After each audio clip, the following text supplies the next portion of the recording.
Big ಮಾರ್ನಿಂಗ್ಗೆ ಮತ್ತೆ ಸ್ವಾಗತ. Mostly ಸಾಕಷ್ಟು ಜನ ಅಭಿಮಾನಿಗಳು ನಮ್ಮ ಡಿ ಬಾಸ್ ಭವಿಷ್ಯ ಏನಾಗಬಹುದು ಇವತ್ತು ಅಂತ ಬಹಳ ಕಾತ್ರದಿಂದ ಕಾಯ್ತಾ ಇದ್ದಾರೆ ಅನ್ಸುತ್ತೆ. ರೇಣುಕಾಸ್ವಾಮಿ ಕೊಲೆ ಕೇಸ್ನಲ್ಲಿ ಡಿ ಗ್ಯಾಂಗ್ಗೆ ಟ್ರಬಲ್ ಎದುರಾಗಿದೆ.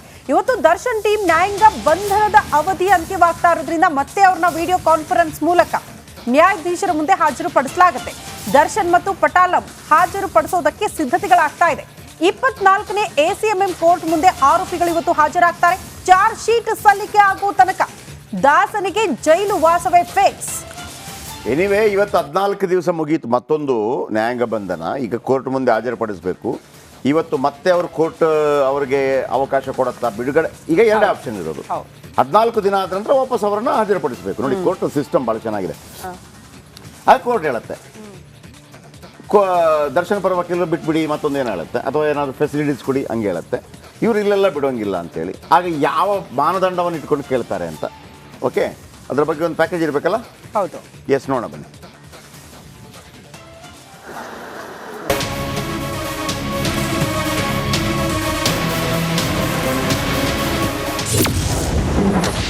ಭೂಪತಿ ಅಂಡ್ ಗ್ಯಾಂಗ್ ಅಗ್ನಿ ಪರೀಕ್ಷೆ ಶುರು. 17 ಆರೋಪಿಗಳು 37 ದಿನ ಚಾರ್ಜ್ ಶೀಟ್ಗೆ ರೆಡಿ. ಚಿತ್ರದುರ್ಗದ ರೇಣುಕಾಸ್ವಾಮಿ ಕೊಲೆ ಕೇಸ್ನಲ್ಲಿ ಜೈಲು ಸೇರಿರುವಂತಹ ನಟ ದರ್ಶನ್ ಅಂಡ್ ಗ್ಯಾಂಗ್ಗೆ ಅಸಲಿ ಅಗ್ನಿ ಪರೀಕ್ಷೆ ಈಗ ಶುರುವಾಗಿದೆ. ಪ್ರಕರಣದ ತನಿಖೆ ತೀವ್ರಗತಿಯಲ್ಲಿ ಸಾಗ್ತಾ ಇದ್ದು, ಕೊಲೆ ಸಂಬಂಧ ಪೊಲೀಸರು ಹಲವು ಆಯಾಮಗಳಲ್ಲಿ ತನಿಖೆಯನ್ನ ಕೂಡ ಕೈಗೊಂಡಿದ್ದಾರೆ. ಶೀಘ್ರದಲ್ಲೇ ಡೆವಿಲ್ ಗ್ಯಾಂಗ್ ವಿರುದ್ಧ ಚಾರ್ಜ್ ಶೀಟ್ ಸಲ್ಲಿಕೆಗೆ ತಯಾರಿಯನ್ನ ಕೂಡ ನಡೆಸ್ತಾ ಇದ್ದಾರೆ.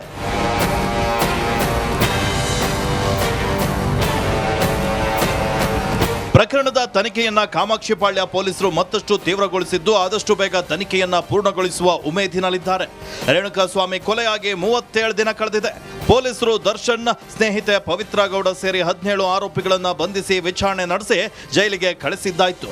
ಸದ್ಯ ಕೇಸ್ಗೆ ಬೇಕಾದ ಪ್ರತ್ಯಕ್ಷ ಹಾಗೂ ಪರೋಕ್ಷ ಸಾಕ್ಷಿಗಳ ಹೇಳಿಕೆಯನ್ನ ದಾಖಲಿಸಿದ್ದಾರೆ. ಈಗಾಗಲೇ ಕೊಲೆ ಬಗ್ಗೆ 30ಕ್ಕೂ ಹೆಚ್ಚು ಮಂದಿ ಹೇಳಿಕೆಯನ್ನ ಪಡೆದಿದ್ದಾರೆ. 33 CCTV ದೃಶ್ಯ, 180ಕ್ಕೂ ಹೆಚ್ಚು ಸಾಕ್ಷ್ಯವನ್ನ ಕಲೆ ಹಾಕಿದ್ದು, ಆದಷ್ಟು ಬೇಗ ಕೋರ್ಟ್ಗೆ ಚಾರ್ಜ್ ಶೀಟ್ ಸಲ್ಲಿಕೆ ಮಾಡಲು ಮುಂದಾಗಿದ್ದಾರೆ. ಒಂದ್ ಕಡೆ ಪೊಲೀಸರು ಚಾರ್ಜ್ ಶೀಟ್ ರೆಡಿ ಮಾಡ್ಕೊಳ್ತಿದ್ರೆ, ಇನ್ನೊಂದೆಡೆ ಜೈಲಿನಲ್ಲಿರುವಂತಹ ದರ್ಶನ್ ಭೇಟಿಗೆ ಆಪ್ತರ ದಂಡು ಜೈಲಿನತ್ತ ಹರಿದು ಬರ್ತಾ ಇದೆ. ಇನ್ನು ದರ್ಶನ್ಗೆ ಮನೆಯೂಟ, ಹಾಸಿಗೆ ಸೇರಿದಂತೆ ಕೆಲ ಸೌಲಭ್ಯಗಳನ್ನ ಪಡೆಯಲು ವಕೀಲರು ಹೈಕೋರ್ಟ್ನಲ್ಲಿ ಅರ್ಜಿ ಸಲ್ಲಿಸಿದ್ದು, ಇಂದು ವಿಚಾರಣೆಗೆ ಬರಲಿದೆ. Bureau report, Republic Kannada. ಇನ್ನು ರಿಮಾಂಡ್ ಕಾಪಿ ಅಂದರೆ ರಿಮಾಂಡ್ ವರದಿರತ್ತೆ, ಇದನ್ನು ಕೋರ್ಟ್ಗೆ ಹೇಳ್ತಾರೆ ಯಾಕೆ ಬೇಕು ಅಂತೇಳಿ. 37 ದಿವಸ ಆಯಿತು. 37 ದಿವಸ ಆಯಿತು. 37 ದಿವಸ ಅಂದ್ರೆ ಏನು ಕಡಿಮೆ ಅಲ್ಲ ರೀ. ಇಲ್ಲಿ ತನಕ ದರ್ಶನ್ ಜೈಲಲ್ಲಿದ್ದದ್ದು 28 ದಿವಸ ಈ ಹಿಂದಿನ ಘಟನಾವಳಿಯಲ್ಲಿ. ಈಗ 38 ದಿವಸ. ಕಳೆದ 11ನೇ ತಾರೀಕು ಅರೆಸ್ಟ್ ಆಗಿದ್ದರು. ಇವತ್ತಿನ 11ಕ್ಕೆ 1 ತಿಂಗಳು ಪ್ಲಸ್ 7 ಡೇಸ್, 37 ಡೇಸ್. ಎಲ್ಲ ಆರೋಪಿಗಳು ಅಪರಾಧ ಎಂದು ಗೊತ್ತಿದ್ದು ಕೃತ್ಯ ಮಾಡಿದ್ದಾರೆ. ಅಂದರೆ ಇವತ್ತು ಸ್ಪೆಷಲ್ ಪಬ್ಲಿಕ್ ಪ್ರಾಸಿಕ್ಯೂಟರ್ ವಾದ ಮಾಡೋದು ಇದನ್ನು, ವಾಪಸ್ ಜೈಲು ಕಳಿಸಿ ಅಂತೇಳಿ. ಕೊಲೆ ಮಾಡಿದ ಬಳಿಕ ಉದ್ದೇಶಪೂರ್ವಕವಾಗಿ ಸಾಕ್ಷ್ಯನಾಶ ಮಾಡಿದ್ದಾರೆ. ಆರೋಪಿಗಳು ಸಾಕ್ಷ್ಯನಾಶ ಮಾಡಿರುವುದು FSL ವರದಿಗೆ ಪೂರಕವಾಗಿದೆ. ಆರೋಪಿಗಳಿಗೆ ಜಾಮೀನು ಸಿಕ್ಕರೆ ಸಾಕ್ಷಿಗಳ ಮೇಲೆ ಪ್ರಭಾವ ಬೀರುತ್ತಾರೆ. ಇದನ್ನು ಕೋರ್ಟ್ಗೆ ಹೇಳಬೇಕು. ವಾಪಸ್ ಅವರನ್ನು ಜೈಲಿಗೆ ಕಳಿಸಬೇಕು ಅಂತಂದರೆ ಕೋರ್ಟ್ ಕೇಳುತ್ತೆ, ಹೌದಾ ಇವರನ್ನು ಬಿಡ್ಬೋದಾ ಅಂತ ಕೇಳುತ್ತೆ. ಇಲ್ಲ ಮಹಾಸ್ವಾಮಿಗಳೇ ಬಿಡುವಂಗಿಲ್ಲ, ಹಿಂಗೆಲ್ಲ ಇದೆ ಅಂತ ಹೇಳಬೇಕು. ಜಾಮೀನು ಪಡೆದರೆ ಪ್ರಕರಣದಿಂದ ತಪ್ಪಿಸಿಕೊಳ್ಳಲು ಪ್ಲ್ಯಾನ್ ಮಾಡ್ತಾರೆ ಮಹಾಸ್ವಾಮಿಗಳೇ.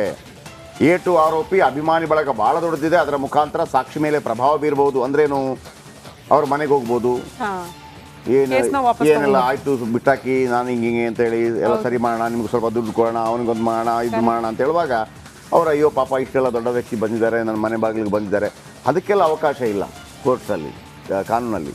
ಅದರ ಪ್ರಭಾವ ಬೀರ್ಬೋದು ಅಂತೇಳಿ ಅವರಾಗಿ ಬಂದು ಹೇಳಿದರೆ ಇಲ್ಲ ನಾನು ವಾಪಸ್ ತಗೊಂಡೇನಂದ್ರೆ ಅದಕ್ಕೇನಿಲ್ಲ. ಇದು ಇಂಡೈರೆಕ್ಟ್ ಆಗಿ ಮಾಡಿಸೋದು. ನೀವು ಹೇಳಿ ವಾಪಸ್ ತಗೊಳ್ಳಿ ನಿಮಗೆ ವ್ಯವಸ್ಥೆ ಹಂಗೆ ಮಾಡೋಂಗಿಲ್ಲ. ಅಲ್ಲದೆ ಆರೋಪಿಗಳು ಹೊರಗೆ ಬಂದರೆ ವಿದೇಶಕ್ಕೆ ಪರಾರಿ ಸಾಧ್ಯತೆ ಹೆಂಗೆ, ಎಲ್ಲ ಅಡ್ಜಸ್ಟ್ಮೆಂಟ್ ಮಾಡಿಕೊಡ್ತಾರೆ. ನೀವು ಓದಂಗೆ ಮಾಡಿ, ಹೊಡೆದಂಗೆ ಮಾಡಿ, ಕಿತ್ತಂಗೆ ಮಾಡಿ, ಹತ್ತಂಗೆ ಮಾಡಿ ಎಲ್ಲ ಮಾಡಿಬಿಟ್ಟು ಕಳಿಸ್ಬಿಡ್ತಾರೆ. ಚಾನ್ಸಸ್ ಇದೆ. ಪ್ರಭಾವಶಾಲಿಗಳಿದ್ದಾರೆ. ಅಂದರೆ ಹೆಂಗೆ ಪ್ರಭಾವಶಾಲಿಗಳು ಅಂತಂದರೆ, ಯಾರೋ ಒಬ್ಬ ಟಿಕೆಟ್ ಬುಕ್ ಮಾಡೋದು, ಎಲ್ಲಿಂದಲೋ ಟಿಕೆಟ್ ಬುಕ್ ಮಾಡೋದು, ನಿಮ್ಗೆ ಗೊತ್ತಾಗೋದಿಲ್ಲ. ಈಗ ನಾವಾದರೆ ಇವನೆಲ್ಲೋದ, ಇವನೇ ಹೋಗಿ ಟಿಕೆಟ್ ಬುಕ್ ಮಾಡಿದ್ನ, ಅವನು ಫಾಲೋ ಮಾಡೋಕ್ಕಾಗುತ್ತೆ ಇಲ್ಲ. ಯಾರೋ ಒಬ್ಬ ಸೆಟ್ ಮಾಡಿಕೊಟ್ಟಿರ್ತಾನೆ, ಏನಿಲ್ಲ ಕಣೋ ನೀನು ಫ್ಲೈಟಲ್ಲಿ ಬಾ, ಅಲ್ಲಿ ಇಳಿ, ಹಿಂಗೆ ಹೋಗೋಣ, ಅಲ್ಲಿಂದ ಹಿಂಗೆಲ್ಲ ಇರುತ್ತೆ ಅದು. ತನಿಖೆಯು ಇನ್ನೂ ಪ್ರಗತಿಯ ಹಂತದಲ್ಲಿದೆ, ಜಾಮೀನು ಬೇಡ ಅಂತೇಳಿ ಜಾಮೀನು ಕೊಡಬೇಕು, ಇಷ್ಟೇ ಬರೋದು. ಜೈಲಿಗೆ ಕಳಿಸ್ಬೇಕಾ, ಜಾಮೀನು ಕೊಡಬೇಕಾ, ಜಾಮೀನು ಬೇಡ ಅಂತ ಇವ್ರು ಹೇಳ್ತಾರೆ, ಜಾಮೀನು ಕೊಡಿ ಸ್ವಾಮಿ ಅಂತ ಅವರ ಪರ ವಕೀಲರು ಹೇಳ್ತಾರೆ. ಜಾಮೀನು ಕೊಡದೇ ಇದ್ರೆ ಇಲ್ಲ ಸರ್ ಬೇರೆ ಯಾವುದಾದ್ರೂ ವ್ಯವಸ್ಥೆ ಅಂತ. ಇದು ಎಟ್ ದ ಸೇಮ್ ಟೈಮ್ ಇನ್ನೊಂದು ಕೋರ್ಟಲ್ಲಿ ಒಂದು ಕೇಸ್ ನಡೀತಾ ಇದೆ, ಹೈಕೋರ್ಟಲ್ಲಿ. ಊಟ ಮನೆ ಊಟ ಕೊಡಿಸಿ ಅಂತೇಳಿ, ಅದು ಕೂಡ ಇವತ್ತೇ ಅದರ ರಿಸಲ್ಟ್ ಗೊತ್ತಾಗುತ್ತೆ ನೋಡಿ. ಅಜಯ್ ಇದರ ಬಗ್ಗೆ ಹೆಚ್ಚಿನ ಮಾಹಿತಿ ಕೊಡ್ತಾರೆ. ಎಸ್ ಅಜಯ್, 37 ದಿವಸಗಳಾಯಿತು, ಇವತ್ತು ಕೂಡ ವಿಡಿಯೋ ಕಾನ್ಫರೆನ್ಸ್ ಮೂಲಕ, ಹಾಗಾಗಿ ಅಭಿಮಾನಿಗಳು ಯಾರು ಬರಲ್ಲ, ಐ ಥಿಂಕ್ ಕೋರ್ಟ್ ಹತ್ರ ಬರಲ್ಲ. ಈಗ ತುಮಕೂರು ಕೋರ್ಟ್ ಅಲ್ಲಿಂದಲೂ ಕೂಡ ಎಷ್ಟು ವಿಡಿಯೋ ಕಾನ್ಫರೆನ್ಸ್ ಇರುತ್ತೆ, ಆಮೇಲೆ ದೈಹಿಕವಾಗಿ ಯಾರಾದರೂ ಹಾಜರಾಗ್ತಾರ?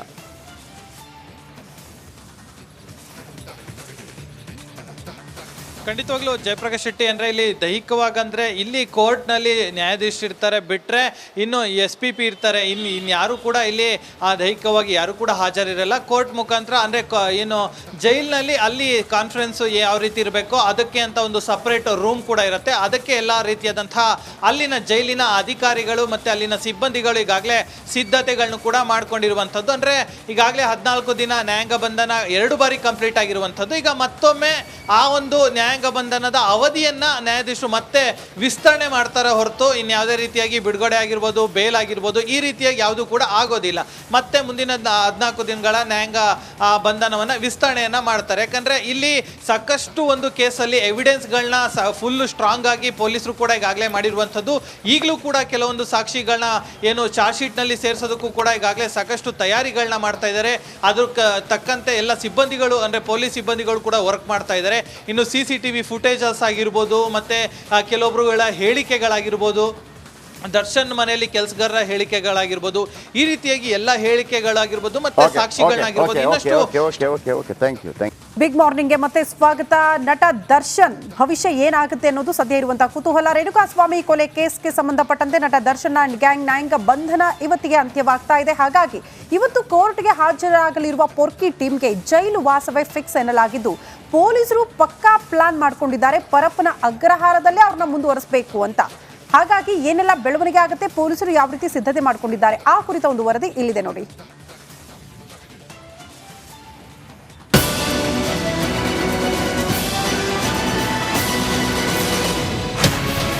ರೇಣುಕಾಸ್ವಾಮಿ ಕೊಲೆ ಕೇಸ್ನಲ್ಲಿ ದರ್ಶನ್ ಮತ್ತು ಗ್ಯಾಂಗ್ ಅರೆಸ್ಟ್ ಆಗಿ ಕೇಂದ್ರ ಕಾರಾಗೃಹದಲ್ಲಿ ಕಂಬಿ ಎಣಿಸುತ್ತಿದ್ದಾರೆ. ಈಗಾಗಲೇ ಡಿ ಗ್ಯಾಂಗ್ ಜೈಲು ಸೇರಿ 28 ದಿನವಾಯಿತು. ಸದ್ಯ ಎಲ್ಲರೂ ನ್ಯಾಯಾಂಗ ಬಂಧನದಲ್ಲಿ ಇದ್ದಾರೆ. ಇಂದಿಗೆ ನ್ಯಾಯಾಂಗ ಬಂಧನದ ಅವಧಿ ಪೂರ್ಣಗೊಂಡಿದ್ದು, ಪೊಲೀಸರು ಮತ್ತೆ ಕೋರ್ಟ್ಗೆ ಹಾಜರುಪಡಿಸಲಿದ್ದಾರೆ. ಈ ವೇಳೆ ದರ್ಶನ್ ಹಾಗೂ ಇತರ ಆರೋಪಿಗಳಿಗೆ ಜಾಮೀನು ನೀಡಬಾರದು ಎಂಬುದನ್ನು ಪೊಲೀಸರು ದೊಡ್ಡ ಪಟ್ಟಿ ಸಿದ್ಧಪಡಿಸಿದ್ದಾರೆ. 1 ಅಪರಾಧ ಎಂದು ಗೊತ್ತಿದ್ದು ಎಲ್ಲ ಆರೋಪಿಗಳು ಸೇರಿ ಕೊಲೆ. 2 ಕೊಲೆ ಮಾಡಿದ ಬಳಿಕ ಉದ್ದೇಶಪೂರ್ವಕವಾಗಿ ಸಾಕ್ಷಿನಾಶ. 3 ಆರೋಪಿಗಳು ಸಾಕ್ಷ್ಯನಾಶ ಮಾಡಿರೋದಕ್ಕೆ FSL ವರದಿ ಬಾಕಿ. 4 ಆರೋಪಿಗಳಿಗೆ ಜಾಮೀನು ಸಿಕ್ಕರೆ ಸಾಕ್ಷಿಗಳ ಮೇಲೆ ಪ್ರಭಾವ. 5 ಜಾಮೀನು ಪಡೆದರೆ ಕೋರ್ಟ್ ವಿಚಾರಣೆಗೆ ಗೈರು ಸಾಧ್ಯತೆ. 6 A2 ಆರೋಪಿಗೆ ಹಣ, ಅಭಿಮಾನಿ ಬಳಗದಿಂದ ಸಾಕ್ಷಿಗಳ ಮೇಲೆ ಪ್ರಭಾವ. 7 ಆರೋಪಿಗಳು ಹೊರಗೆ ಬಂದ್ರೆ ವಿದೇಶಕ್ಕೆ ಬೇಕಾದ್ರೂ ಪರಾರಿ. 8 ತನಿಖೆಯು ಇನ್ನು ಪ್ರಗತಿಯ ಹಂತದಲ್ಲಿದೆ, ಜಾಮೀನು ಬೇಡ. ಹೌದು, ಈಗಾಗಲೇ 28 ದಿನದ ಜೈಲುವಾಸ ಅನುಭವಿಸಿರುವ ದರ್ಶನ್ ಅಂಡ್ ಟೀಮ್ಗೆ ಮತ್ತೆ ಜೈಲು ದಾರಿ ತೋರಿಸಲು ತನಿಖಾಧಿಕಾರಿ ರಿಮ್ಯಾಂಡ್ ಅರ್ಜಿ ಸಿದ್ಧ ಮಾಡಿದ್ದಾರಂತೆ. ಇಂದು ಪುನಃ ನ್ಯಾಯಾಲಯಕ್ಕೆ ರಿಮ್ಯಾಂಡ್ ಅರ್ಜಿ ಸಲ್ಲಿಸಲಿರುವ ಪೊಲೀಸರು ಯಾವುದೇ ಕಾರಣಕ್ಕೂ ರಿಲೀಫ್ ನೀಡದಂತೆ ಹಲವು ಕಾರಣಗಳನ್ನು ನ್ಯಾಯಾಲಯದ ಮುಂದಿಡಲಿದ್ದಾರಂತೆ. 10ಕ್ಕೂ ಹೆಚ್ಚು ಅಂಶಗಳ ಉಲ್ಲೇಖ ಮಾಡಿ ಆರೋಪಿಗಳಿಗೆ ಜಾಮೀನು ನೀಡದಂತೆ ಮತ್ತೆ ರಿಮ್ಯಾಂಡ್ ಅರ್ಜಿ ಸಲ್ಲಿಸಲು ಕಾಮಾಕ್ಷಿಪಾಳ್ಯ ಠಾಣೆ ಪೊಲೀಸರು ಮುಂದಾಗಿದ್ದಾರಂತೆ. Bureau report, Republic Kannada, Bengaluru. Okay, welcome back. ಸಾಧಾರಣವಾಗಿ ಡಾಕ್ಟರ್ಗಳಲ್ಲಿ ಬೇರೆ ಬೇರೆ ವಿಧ ಇರುತ್ತೆ. ಗೈನಕಾಲಜಿಸ್ಟ್ ಅಂತ ಇರ್ತಾರೆ, ಅಂದರೆ ಪ್ರಸೂತಿ ತಜ್ಞರು. ಹೆರಿಗೆ ಆದಾಗ ಮ್ಯಾಕ್ಸಿಮಮ್ ಈಗ ಫಿಮೇಲ್ ಡಾಕ್ಟರ್ ಅದನ್ನೇ ಮಾಡ್ತಾರೆ. ಮೊದಲು ಮೇಲ್ ಡಾಕ್ಟರ್ಗಳು ಇದ್ದಾರೆ. ಆಮೇಲೆ ಆರ್ಥೋಪಿಡಿಷಿಯನ್ ಅಂತಿದ್ದಾರೆ. ಆರ್ಥೋಪಿಡಿಷಿಯನ್ ಅಂತಂದರೆ ಎಲುಬಿಗೆ ಸಂಬಂಧಪಟ್ಟವರು. ಪೀಡಿಯಾಟ್ರಿಷಿಯನ್ ಅಂತಂದರೆ ಚಿಲ್ಡ್ರನ್ ಸ್ಪೆಷಲಿಸ್ಟು. ಆಮೇಲೆ ಡಾಕ್ಟರ್ಗಳಲ್ಲಿ MD ಅಂತಿರುತ್ತೆ, MDಗಳು ಅಂತಿರ್ತಾರೆ. ಆಮೇಲೆ MS ಅಂತಿರುತ್ತೆ, master in surgery, master in doctor, ಹಿಂಗೆಲ್ಲ ಇರುತ್ತೆ. ಈ ಸರ್ಜನ್ ಆಗಿದ್ದವರೇ ಆಪರೇಷನ್ಗಳನ್ನು ಮಾಡೋದು ಮ್ಯಾಕ್ಸಿಮಮ್ ಆಗಿ.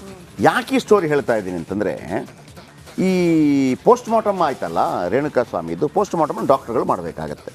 ಆ ಡಾಕ್ಟರ್ಗಳೊಂದು ಗ್ರೂಪ್ ಹಿಂಗೆಲ್ಲ ಇರುತ್ತೆ. ಈಗ ಈ ಪವಿತ್ರ ಗೌಡ ಫ್ರೆಂಡ್ ಒಬ್ಳು ಸಮತಾ ಅಂತಿದ್ದಾರಲ್ಲ, ಅವರ ಗಂಡ ಡಾಕ್ಟ್ರು.